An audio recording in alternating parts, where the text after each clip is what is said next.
Okay, good morning. Since our Google Meet didn't work, I found out that there were issues on my camera, on my computer, so I've got that glitch figured out.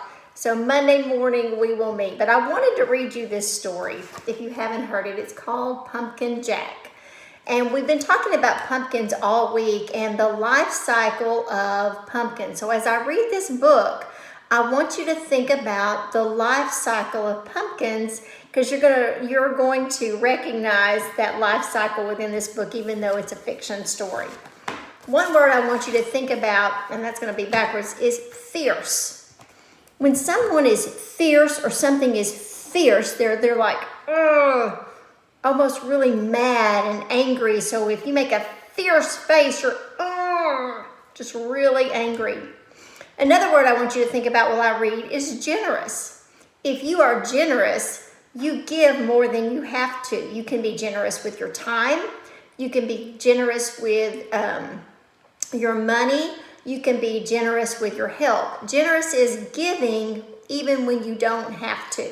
So think about the words fierce and generous while I read Pumpkin Jack. And I'll try to show you the pictures the best I can, but I'm not really good at this angle. All right. When Tim carved his first pumpkin, it was fierce and funny and just perfect. So if it was fierce, can you make a fierce face at home? A jack-o'-lantern this good deserved a name, so Jack gave him one. So Tim gave him one, Jack. So he's carving his pumpkin. When you carve, you cut it out. Long after the best trick-or-treat candy was eaten, Tim kept Jack. At night, when a candle made Jack's face dance on the wall and filled the dark with warm pumpkin smells, Tim felt Jack was almost magic, yet too soon the spell was broken. Why do you think the spell would be broken of the jack-o'-lantern casting that light? What happens to pumpkins after they've been carved?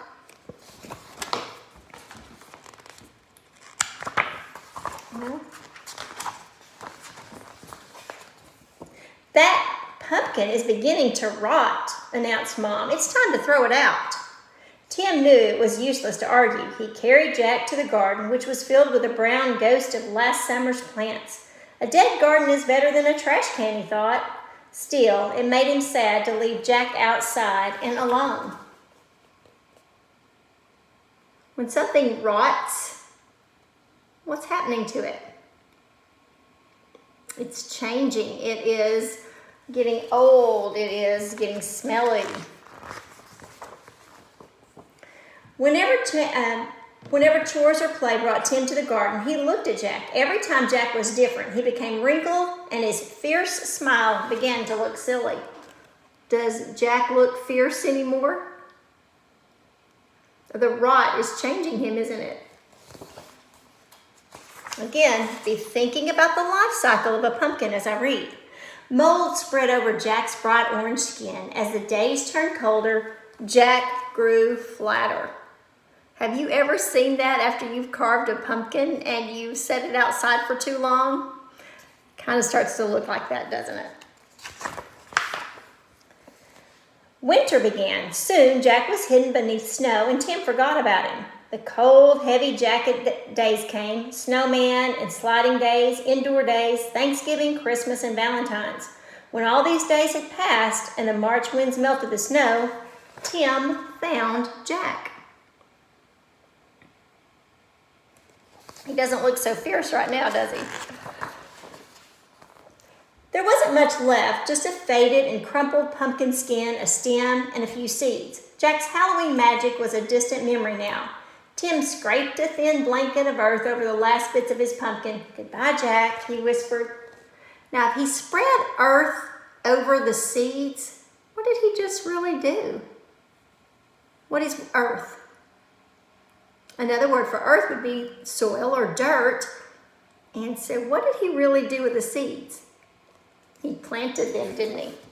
Now here's where the life cycle comes in. When spring turned barefoot warm, a tiny sprout appeared where Jack had been. Tim found it and guessed what it was. What is that? It's the beginning of a pumpkin plant, isn't it? In the days that followed, Tim weeded and watered and watched the sprout. Slowly and steadily, the plant changed and grew. It branched and spread a web of vines over the ground, but no pumpkins appeared. Why do you think no pumpkins have appeared yet?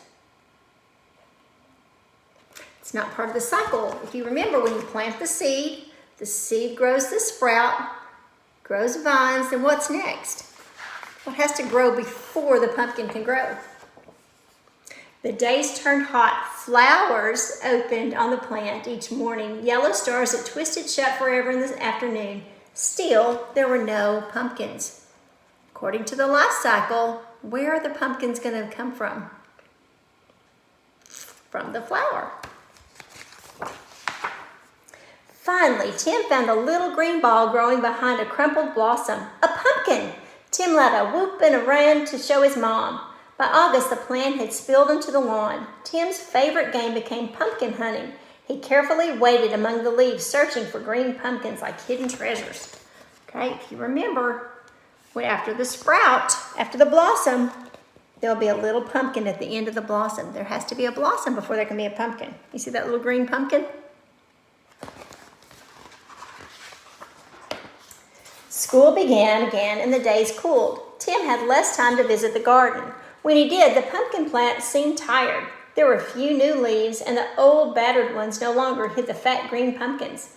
Then, one October morning, Tim woke to see frost coating the garden. The frozen plant seemed changed to pale blue glass.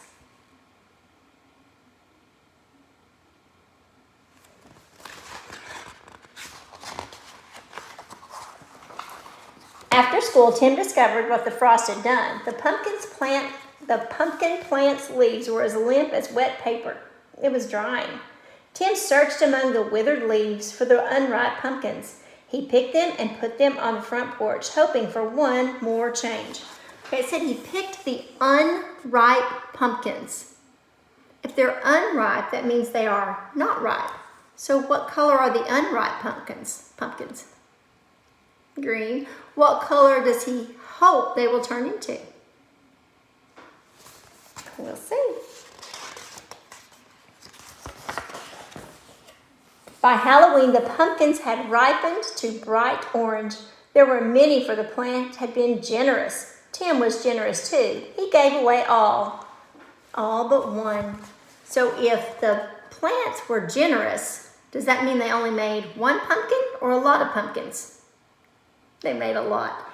If Tim was generous, does that mean he kept them all for himself or gave them away? He gave them away, but he kept one. What do you think he's going to do with that one pumpkin that he kept? From jack-o'-lantern to seed to pumpkin again, the circle was almost complete. Now it was time for Tim to do his part. He gave his pumpkin a face. It smiled at him in a fierce and funny way. Tim smiled too and said, "Welcome back, Jack."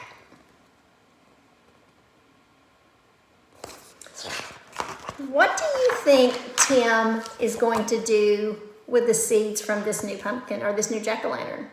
You think he might plant them again? Okay, did you notice that life cycle from the seed to the sprout to the vine to the blossom to the pumpkin to the seed? And it keeps going around and around. Have a great Halloween, and thank you for listening.